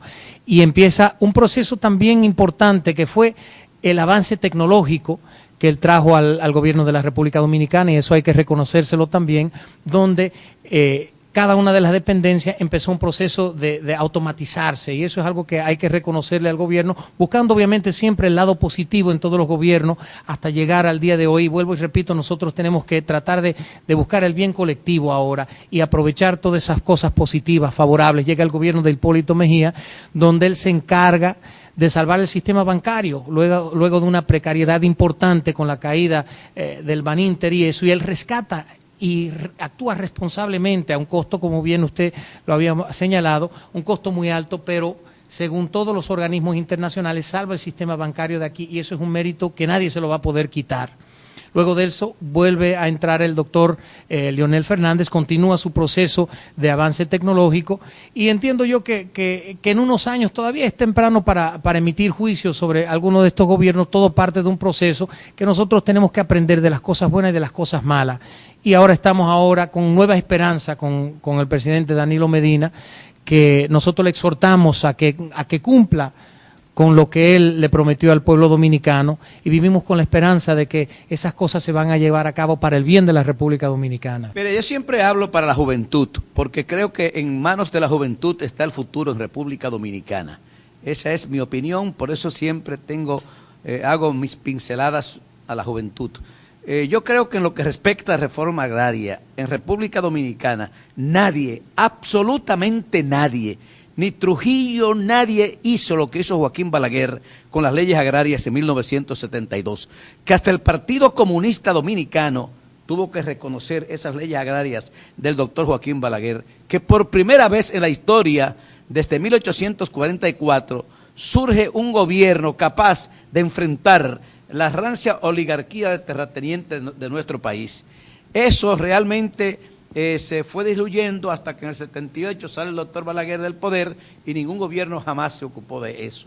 Son cosas que los jóvenes dominicanos tienen que saberlo, porque algún día esas leyes están ahí. Alguien debía tomar o retomar esas leyes y volver a ponerlas en práctica, porque solo poniendo al campesino a trabajar, llevar al campesino, pero no simplemente ponerlo a trabajar, sino darle las condiciones, las garantías en los bancos para que ellos se sientan animados, estimulados a trabajar. Traigo esto a colación porque veo que hay un interés no solo de esconder hechos históricos del régimen de Trujillo, del gobierno de Balaguer, de todos los gobiernos, también esas leyes agrarias que era tal vez o sin tal vez lo que podía sacar al campesino dominicano de esa situación de miseria en que se ha mantenido por muchos años.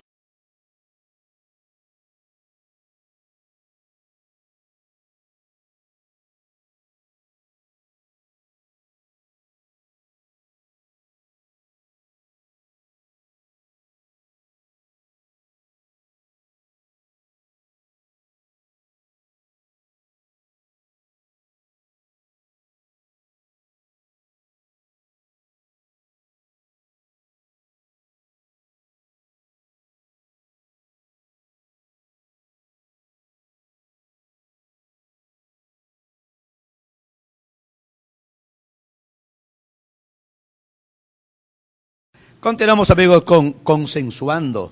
Justamente yo quiero aprovechar este programa para decir algo que no se ha dicho, y quisiera que esto realmente a la juventud le sirviera de algo. El 5 de julio del año 1961 llegaron a República Dominicana 3 evangelistas de la democracia, como lo fueron don Ramón A. Castillo, el señor Ángel Miolán y Nicolás Silva. Estos 3 dominicanos que estaban en el exilio, hablo también para Ramfis, que no había nacido todavía, justamente se dieron a la tarea de iniciar la democratización de la República Dominicana, o la detrujillización, como quiera llamársele, y empezaron a abrir la gran trocha de la democracia en República Dominicana.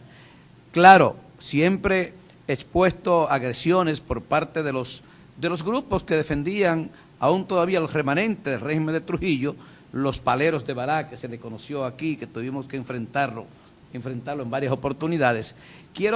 Quise traer esto a colación porque seríamos muy injustos si no dijéramos de que cada gobierno, según tiene sus cosas negativas, la tiene positiva. Aún estando Ramfis en el país, vinieron ellos, esos 3 dominicanos, y llegaron a reunirse con Ramfis.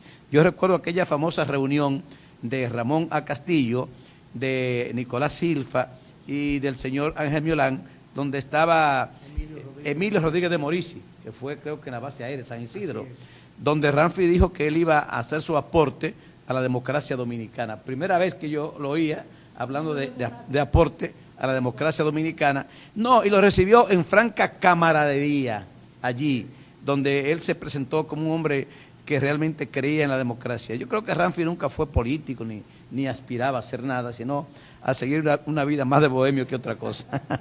Usted no vivió esa época, pero ¿qué usted sabe de esa llegada al país de esos 3 dominicanos? Creo que siempre fue la intención del general Rafael Leonidas Trujillo Martínez, conocido como Ramfis, de traer una apertura al gobierno, a la democracia. Y como parte de eso fue la invitación que le extendió, como usted bien señaló, a este grupo que dio inicio al partido, que todavía existe hoy por hoy, obviamente, el más viejo. 4 años y meses. Así es. En crisis, pero estamos ahí. Pues ese fue uno de los aportes, diría yo, del general Rafael Leonidas Trujillo Martínez, porque la intención de él en todo momento fue fortalecer las instituciones, la institucionalidad y aperturar, vamos a decir, el sistema a una democracia en miras a unas elecciones en 1962. Esa fue la intención de él en todo momento. Y creo que le hizo un gran bien al país también en ese sentido, porque permitió que se viera esa transición. Y el gobierno americano, cuando vino aquí, incluso hay un reporte de la CIA muy interesante de un señor que luego fue embajador aquí, John Bartlow Martin. Y en ese informe, él dice que realmente él entendía que era la intención del general darle cabida a la democracia, que él entendía que tal y como él lo expresaba, él no se iba a quedar, ni pretendía imponer una dictadura, ni continuar con el régimen de mi abuelo, sino que fortalecer los mecanismos, y que él incluso dijo que él se quedaría única y exclusivamente hasta que esos procesos y esa institucionalidad estuviesen fortalecidos lo suficiente como para que ya anduviesen por sí solas. Y eso fue lo que él hizo. Entiendo que sufrió una especie de decepción cuando los americanos le habían prometido levantar unas sanciones que para noviembre de ese año le habían prometido. No cumplieron, y creo que eso fue parte de lo que lo condujo a tomar la decisión de salir tan súbitamente de aquí. Obviamente fueron unas situaciones muy difíciles que se iban presentando en el día a día, pero creo que fue un gran aporte que él hizo, dándole la cabida al PRD, que vuelvo y repito, uno de los partidos más fuertes aquí, fortaleciéndolo en ese momento y dándole el apoyo que necesitaban ellos para echar sus raíces aquí de nuevo en territorio dominicano. Hablando de historia, la historia no se puede torcer bajo ninguna circunstancia, porque estaríamos actuando como vulgares y irresponsables, en el caso mío, si no trajéramos a colación que también fue muy negativo lo del 19 de noviembre, el fusilamiento de aquellos patriotas, aquellas personas, aquellos dominicanos que tuvieron que ver con la muerte de Trujillo. Tal vez hubiese sido más digno para él dejar en la cárcel ahí, que la justicia pues lo juzgara y no ordenar el fusilamiento. No sé qué opina usted al respecto. Bueno, yo le digo que de nuevo es difícil juzgar las personas dentro de una cierta circunstancia 50 años después. También es difícil catalogar ese acontecimiento, sin también hablar de la sensibilidad de un ser humano hacia su padre que acaba de perder. Y uno tiene que tomar todos esos factores en cuenta. Por eso le digo yo que nosotros tenemos que exponer todos los temas, exponer todas las verdades de esa época para poder hablar con propiedad. Porque le digo una cosa, uno no puede juzgar sin meterse en los zapatos de cada cual lo que fue ese momento histórico para él y las condiciones que quizás lo condujeron a eso. Y es algo que es parte de nuestra historia. Es muy lamentable, obviamente, tal y como fue lamentable la muerte de su padre, y nosotros tenemos que ser sensibles al dolor de la familia, el dolor ajeno también, y de tantas familias que en ese momento sufrieron, y sufrieron durante el 30 al 61. Nosotros tenemos que buscar ahora una conciliación y hablar de la colectividad de los dominicanos y hacer un enfoque y un llamado al positivismo y decir qué podemos aprender. Vamos a retomar las cosas buenas, vamos a tomar las cosas positivas y vamos a mirar hacia el futuro, aprender del pasado y con miras hacia el futuro. Y nosotros tenemos que tocar todos esos temas y abrir y corregir el pasado y buscar, no repetir el pasado, los vicios del pasado, no repetir los vicios del pasado, pero quizás aprender de los legados positivos. Eso es lo que yo considero que nosotros tenemos que hacer y es lo que nosotros nos enfocamos ahora, en buscar el positivismo de esa era y tratar de ver en qué forma nosotros podemos enseñarle al pueblo dominicano que sí somos grandes. La pregunta tal vez no es usted quien la debe contestar está muerto, pero por lo que usted ha estudiado y ha escuchado, ¿murió Ramfis Trujillo siendo pro o anti norteamericano? En una entrevista que le hicieron al general en 1961, le hicieron ese planteamiento que se decía que él era anti-norteamericano y él lo contestó, creo que con un sentimiento noble y un sentimiento realmente genuino y auténtico, cuando él dijo, yo no soy anti-norteamericano, lo que soy es pro-dominicano. Y eso es lo importante. Incluso hay personas que quieren decir, bueno, no, porque el quien gobernó los destinos de la nación del 30 al 61 era anti-haitiano. No, tampoco fue anti-haitiano, pero sí fue pro-dominicano. Y eso es lo que nosotros tenemos que trabajar, en fortalecer ese sentimiento de pro-dominicanismo y en patriotismo y en nacionalismo que ese gobierno representó para la República Dominicana, con sus luces y sombras, pero enteramente nacionalista y patriota. En el caso de los haitianos, nos gustaría su opinión, porque cada día van creciendo más y tenemos cada día la opinión adversa de organismos internacionales para que nosotros los dominicanos defendamos nuestro territorio, llámese de haitianos, de norteamericanos, de cubanos, de rusos, de quien sea. Entonces llegará un momento en que habrá más haitianos que dominicanos en República Dominicana. ¿Qué piensan ustedes, los Trujillo, con respecto a cómo va avanzando la migración haitiana en República Dominicana? En el 1937, luego del muy lamentable episodio de la matanza de los haitianos, mi abuelo dijo, mis manos están manchadas de sangre para proteger a futuras generaciones de la invasión pacífica haitiana. Cuiden de los programas fronterizos que hemos instituido, porque si no, en 50 años verán haitianos votando o eligiendo las autoridades en la República Dominicana. Eso lo dijo el generalísimo Trujillo en 1937, luego de la matanza de los haitianos. Lamentablemente fue un acierto muy grande lo que él dijo, porque no hemos cuidado los programas fronterizos. Y hoy estamos viendo una migración pacífica haitiana que ha sido extremadamente perniciosa para la República Dominicana y merece ser atendido de manera inmediata, porque nosotros tenemos que, dentro de nuestro marco de desarrollo, contemplar una solución humana, pero a la vez firme a ese problema, porque nosotros tenemos todo el derecho de exigir una soberanía enteramente consolidada y absoluta, la integridad de nuestro territorio. Nosotros tenemos que trabajar juntos, como dominicanos que somos todos, exigir que esa situación tan lamentable, tan difícil, vuelvo y repito, y tan perniciosa para el Estado dominicano, se corrija, porque los mismos vicios o las secuelas de esa migración la vivimos en el día a día. Y hay muchas personas que aquí que son culpables de esa misma migración, que viven de eso. Entonces nosotros tenemos que dirigirnos a esas personas y decirles que ellos también tienen que colaborar en este esfuerzo, porque eso lo que va a hacer es consolidar nuestra nación y fortalecer nuestra soberanía, y es algo muy necesario. Pero vuelvo y repito, de una manera humana, porque ya no estamos en el 1937, no estamos en el siglo pasado, estamos ya en el 2013, en una sociedad enteramente democrática, donde nosotros tenemos que trabajar dentro de ese marco, siempre, dentro de un marco democrático, pero fortaleciendo nuestra soberanía, y eso es algo que es una necesidad imperiosa, porque de lo contrario, estamos viendo intereses internacionales que están abogando para algo que ni quisiera mencionar, pero que es algo que debemos de traer a colación, que es la fusión de la isla. Del sistema de partidos. Y por eso me preocupa mucho la situación interna del PRD, uno de los partidos, el más viejo, con 74 años y meses, y el reformista que surge en el 64.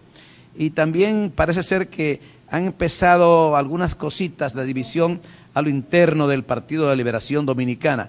De materializarse eso, sería el peor de los daños a la democracia dominicana. No hay otra forma de mantener la democracia que no sea a través de los partidos. Entonces yo aprovecho esta oportunidad para que los PRDistas mediten en un José Francisco Peña Gómez que lo dio todo a cambio de nada, que entregó hasta su vida por su PRD. Que los reformistas piensen en un Joaquín Balaguer, que lo dio todo a cambio de nada prácticamente. Y que los PLDistas piensen en Juan Bosch. Hablo de esos tres dominicanos porque a los tres los conocí, los traté y sé de lo que eran capaces. Darlo todo en favor de la patria. Quisiera yo su opinión al respecto, ya que usted tiene amigos, de seguro, en los tres partidos. Yo realmente considero que es una situación muy lamentable lo que está pasando en el PRD. Como bien usted lo dijo, don Hercilio, nosotros tenemos que trabajar para fortalecer la democracia. Y para que eso sea posible, tenemos que mantener un sistema de partidos. Porque con un partido entonces volvemos a los años de los gobiernos totalitarios. Incluso a mí se me hace gracioso, en un momento dado estuve buscando informaciones sobre la ERA, y de una manera jocosa, porque siempre he sido una persona lo suficientemente objetivo en cuanto a la historia de la ERA de Trujillo, porque considero que es la única manera de llegar a la verdad. Y de una manera jocosa me encontré en una de las elecciones que habían, y le dije a un amigo mío en ese momento, mira, tanto que dicen que mi abuelo fue un totalitario, aquí hay dos partidos, uno es el Partido Dominicano y el otro es el Partido Trujillo. Esos eran los dos partidos. Pero considero obviamente que ya ese capítulo se cerró. Nosotros, no es el momento de las dictaduras, ya quedó erradicado en toda Latinoamérica y no se deben de permitir. No se deben de permitir. Pero para consolidar la democracia en la República Dominicana necesitamos absolutamente un sistema de partidos donde los partidos, cada cual, mantenga su autonomía, que es muy importante, su soberanía, y que sean partidos fortalecidos, porque no podemos tener ese sistema de dependencia de partidos más grandes o los partidos más pequeños, de dependencia o de aliados, un partido con otro para crear un solo partido, una fuerza nada más. Tenemos que buscar la división, la diversidad entre los partidos, y para que eso sea posible nosotros tenemos que buscar diferentes tipos de ideología. Tenemos que fortalecer ahora los partidos conservadores, que nosotros realmente en la República Dominicana carecemos ahora de un partido conservador, porque ya el Partido Reformista Social Cristiano, que representaba ese frente. Bueno, pero es que los fundamentos del PLD incluso se basan en el socialismo. Estamos hablando en la teoría, correctamente, absolutamente, pero estamos hablando de eso, en los fundamentos. En la práctica, la gente dice una cosa y en la práctica es otra, pero hay que crear una diversidad en partidos, ideológicamente y en la práctica también, y a eso es que yo me refiero. Decía yo que tenemos en el Congreso Nacional una ley de partido que va a cumplir, que ya tiene algunos 13 o 14 años, estamos casi celebrando los 15 años, y justamente la clase política, lo que tiene en su haber el compromiso de colaborar para que se haga una ley transparente en que le permita a los colaboradores, a los que aportamos los fondos, a los que pagamos los impuestos, de conocer qué hace cada partido con nuestro dinero.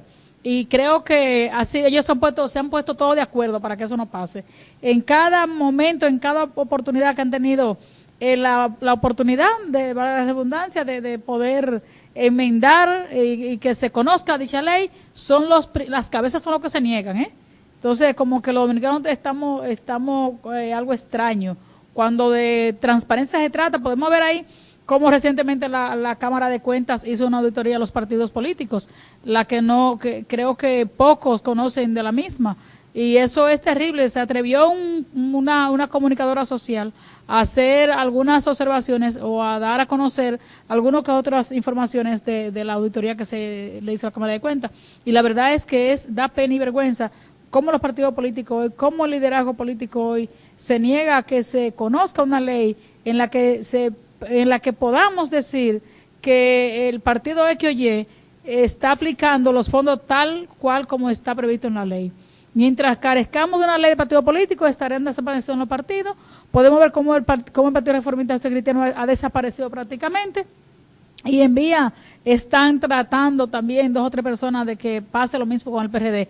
De manera pues que me inscribo, al igual que don Ercilio, al igual que usted, a reiterarle mi pedimento, mi preocupación para que por favor los dirigentes, las dirigentes del PRD, los que tenemos compromiso con la democracia dominicana, que sepamos que da mucha brega, iniciar un proyecto nuevo que cumplió ya 74 años y que hoy por la pluma, por la formación, por la ambición, como tú lo quieras llamar, 2 hombres han querido desaparecer este órgano que se hace llamar el PRD. Finalmente, quisiéramos dar a usted estos 3 minutos para que usted se dirija al país, sin que doña Digna y yo intervengamos, sino que usted se dirija al país emitiendo una opinión final sobre esta comparecencia y sobre la situación general del pueblo dominicano. Bueno, antes que nada quisiera agradecer de nuevo la oportunidad que me han ofrecido de participar en este programa, a la vez que quisiera agradecer a los televidentes por darnos este pequeño espacio esta noche para compartir con ustedes y quisiera exhortarles, tomar esta oportunidad que me dan ustedes de exhortarles al pueblo dominicano que volvamos a nuestras raíces, que volvamos a trabajar para recuperar nuestra nación. Estamos viviendo momentos de grandes vicisitudes, estamos viviendo momentos de grandes divisiones en todo el sentido de la palabra. Cuando vemos una sociedad tan fragmentada, nosotros tenemos que empezar a trabajar ahora de manera colectiva. Vamos a hablar de soluciones, vamos a hablar no de los problemas, vamos a hablar de soluciones, vamos a hablar de futuro, vamos a hablar de patriotismo, vamos a hablar de nacionalismo, vamos a hablar de seguridad. ¿Cuáles son los mecanismos que nos puedan conducir a llegar a un estado mejor? Nosotros ya tenemos suficiente tiempo en riñas partidistas y en diferencias por diferentes segmentos de sociedad y las diferencias que tiene uno con el otro. Tenemos que empezar a unificar todas las fuerzas, echar hacia adelante un proyecto de nación que recupere los valores. Entonces yo le exhorto a todos ustedes que por favor tomen la oportunidad de leer, edúquense, busquen informaciones y no dejen perder ese patriotismo que nos condujo al año 2013, porque nosotros tenemos una historia rica, una historia batida, una historia llena de esfuerzo, una historia llena de grandes logros, y nosotros tenemos que trabajar juntos para garantizar nuestra soberanía y sobre todo garantizar un mejor futuro para todos. Y es que no me resta más que decirle, saludarle, reconocer como dominicana que soy, que usted también es dominicano, y nada, que siga construyendo o tratando de enmendar a esas cosas a las que usted hoy ha hecho alarde, que usted no compartió, del régimen al que su abuelo tuvo la oportunidad de presidir y que hoy los dominicanos y las dominicanas lo lamentamos tanto. Así es que gracias por permitirnos estar aquí. También queremos darle las excusas del diputado Gustavo Sánchez, vocero de la bancada del PLD, que por razones personales se vio impedido de llegar hasta aquí, pero le ponemos las excusas a él y nada, seguiremos hablando en el camino. Y recordar algo que dijo Duarte: La República no es otra cosa que la unión de todos sus hijos. Si no nos unimos todos como un solo hombre, mañana, y lo digo con mucha pena, casi con lágrimas en mis ojos, vamos a llorar lágrimas de sangre, porque así como ustedes ven la situación, la República Dominicana tiene muchos enemigos. Hay enemigos poderosísimos que quisieran la fusión de la isla, y contra eso tenemos que luchar. Tenemos que luchar, PRDistas, reformistas, los que vienen de la familia Trujillo, en fin, todo el mundo, luchar para que no se produzca esto por la que Duarte, Sánchez, Mella, Luperón, Camaño y Manolo lucharon, por una República Dominicana libre, independiente y soberana. Gracias, Ramfis Trujillo. Gracias a usted, muchas gracias. Hasta la próxima.